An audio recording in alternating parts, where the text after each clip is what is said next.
Pembelaan. Hahaha, kau pikir aku percaya padamu? Radit sudah ingin mencengkram dagu Nada, tapi kemudian dibatalkannya dan menaruh tangan kirinya di pinggangnya dan menatap ke Nada. Apa dia pikir aku bodoh? Laki-laki dan wanita dewasa satu kamar tidak melakukan apapun. Apakah itu mungkin?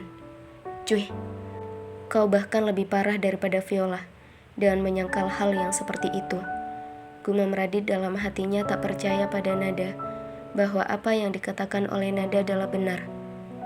Aku tidak peduli kau percaya atau tidak. Toh gak penting semua itu untukku. Lagi pula, sekarang nantinya kita gak akan ada hubungan lagi. Tuan muda, obatnya. Diam. Radit dan Nada sama-sama refleks berteriak ke arah Sandi. Maaf, aku tidak sengaja. Nada menatap Sandi, merasa bersalah karena telah membentaknya, dan memalingkan wajah lagi menatap ke jendela mobil di kanannya dengan kedua tangannya dilipat di depan tubuhnya. Kenapa aku harus memberitahunya kalau aku dan dia tidak melakukan apapun ya? Memangnya apa pentingnya untuknya? Bukankah seharusnya aku berpura-pura saja kalau memang aku dan dia melakukan sesuatu di kosan, supaya dia berpikir buruk tentang aku, dan dia tidak akan menyentuh aku lagi. Lalu dia akan menceritakan kepada orang tuanya, sehingga aku bisa bebas dari cengkraman keluarga Prayoga. Tapi bagaimana kalau nanti mereka jadi tidak mau menerima anak ini, dan justru berpikir anak ini adalah anak aku dan Dewa? Bodoh amat lah, karena pasti ada di dekatnya bawaannya kok panas banget ya. Gak ada tenang-tenangnya, pasti ngajakin ribut terus. Gumam Nada dalam hatinya, yang merasa sangat kesal dengan Radit saat ini. Apa benar kalau mereka tidak melakukan apapun ya? Heis, itu tidak mungkin. Mereka pasti macam-macam. Tapi, bisa jadi yang dikatakannya benar. Bagaimana kalau pria itu punya masalah dengan miliknya yang tidak bisa bangun? Makanya dia tidak menyentuh Denada. Radit mulai memikirkan sesuatu yang dia suka di dalam otaknya, dan menahan senyumnya. Hati Radit sedikit gembira dengan apa yang ada di pikirannya. Tapi kau tidak boleh percaya pada wanita ini. Dia sudah berani meninggalkanmu dengan laki-laki itu. Dia sama saja dengan Viola. Semuanya sama saja. Tidak ada cinta yang tulus di antara mereka untukku. Tetapi kemudian, pikiran Radit menariknya kembali untuk lebih berjaga-jaga. Mereka tidak bicara lagi setelah itu. Mereka memilih untuk menyibukkan dirinya sendiri dengan pikiran masing-masing dan menatap keluar jendela. Hingga akhirnya, 10 menit kemudian, mereka sampai di rumah besar keluarga Prayoga, dan Radit langsung bergegas turun ke dalam tanpa menunggu Nada, seperti yang biasa dilakukannya kalau sedang marah. Dasar semena-mena, aku akan keluar dari rumah ini setelah anak ini aku lahirkan. Gumam Nada dalam hatinya, sambil keluar dari pintu yang telah dibukakan oleh Sandi.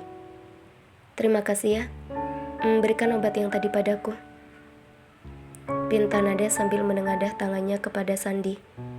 Ini nyonya muda. Sandi memberikan semua obat kepada Nada dan menjelaskan waktu minumnya juga. Kenapa dia minum obat sebanyak ini?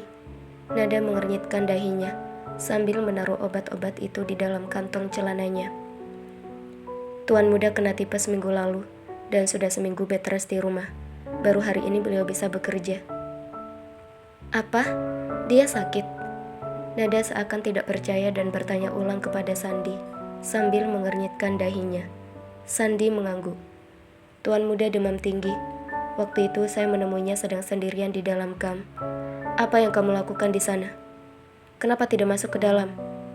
Belum sempat Sandi menjelaskan semuanya, Radit sudah keluar lagi dari dalam rumah dan langsung menyemprot Nada yang sedang bicara dengan Sandi.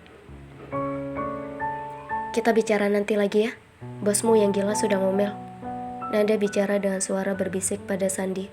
kemudian jalan menuju ke arah Radit. Kau mau menyuruhku masuk ke dalam, tapi kau sendiri berdiri di depan pintu masuk. Apa maumu? Nada yang sudah sangat jengkel menatap ke Radit dengan tatapan sangat kesal dan menunggunya untuk minggir dari pintu. Jangan menambah masalahku lagi. Radit bicara sambil mengangkat jari telunjuknya. Ikuti aku ke ruang kerja Eyang Prawiryo. Dan di dalam sana, jangan katakan apapun. Biarkan aku menjawab semuanya. Radit membalikkan badannya setelah selesai berbicara dengan Nada dan menggandeng tangan Nada masuk ke dalam rumah, menuju ke lantai 2 ke ruang kerja Eyang Prawiryo. Tok, tok, tok. Radit mengetuk pintu, lalu menunggu seseorang dari dalam membukanya, dan kemudian masuk ke dalam ruang kerja yang di dalamnya sudah ada Eyang, Ibu Rianti, dan Bambang Prayoga. Apa yang terjadi di sini ya? Kenapa wajah mereka semua menegang? Gumam Nada dalam hatinya yang sedikit ngeri saat memasuki ruang kerja bersama Radit. Plak, plak. Belum sempat Radit menyapa keluarganya, baru mendekat dan ingin bersalaman dengan Bambang ayahnya. Tamparan keras dari Bambang sudah mendarat di wajah Radit. Itu pasti sakit sekali kan? Hati Nada terenyuh seakan merasakan sakitnya yang dirasakan oleh Radit. Aku tidak menyangka kalau kamu benar-benar telah di luar batas dalam mengurus istrimu. Ah, Tuan, tolong jangan dipukul lagi. Kali ini Nada langsung berada di tengah antara Bambang dan Radit, saat Bambang sudah ingin memukul wajah Radit lagi.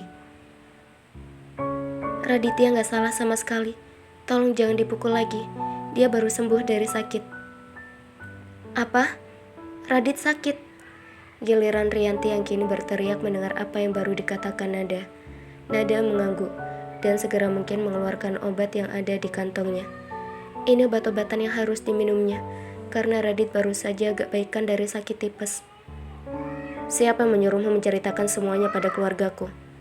Kali ini Radit yang justru membentak Nada. Radit ya, pelankan suaramu pada istrimu.